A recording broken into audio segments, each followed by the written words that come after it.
Бүгін нөмірі 10 мектепте тәжірибелік семинар өтті. Семинар Өрлеу акционерлік қоғамының филиалы Ақтөбе облысы бойынша педагогикалық қызметкерлердің біліктілігін арттыру институтының тәжірибелік эксперименттік жұмыс жоспарына сәйкес ұйымдастырылған.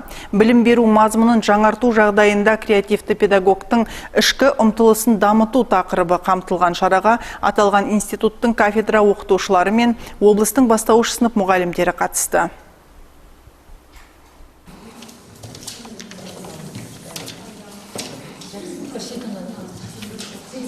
Шара білім беру саласындағы креативті арттыру мақсатында ұйымдастырылған. Семинар 50-ге тарта педагогтың қатысуымен өтті. Мұнда мұғалімдер ғылыми тәжірибелік жұмыс бойынша атқарылған жұмыстарын талдап, талқылады.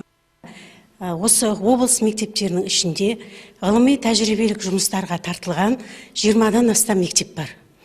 Бұл ғылыми тәжірибелік жұмыс дегеніміз, яғни жалпы орта білім беретін мектептердегі, техникалық білім беретін мекемелердегі, білім беру мекемелеріндегі өзекті мәселелерді талдау және оның алдын алу бойынша жұмыстар жүргізіледі.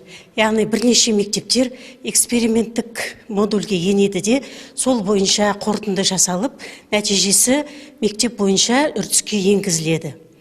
Енді бүгінгі осы семинардың да мақсаты креативті педагогтың ішкі ұмтылысын дамыту. Сонымен қатар семинар қатысушылары тәжірибелік жұмыс бойынша республикалық Өрлеу білім беру арнасының YouTube каналындағы цифрлық білім беру ресурстарымен танысып, тәжірибе алмасты.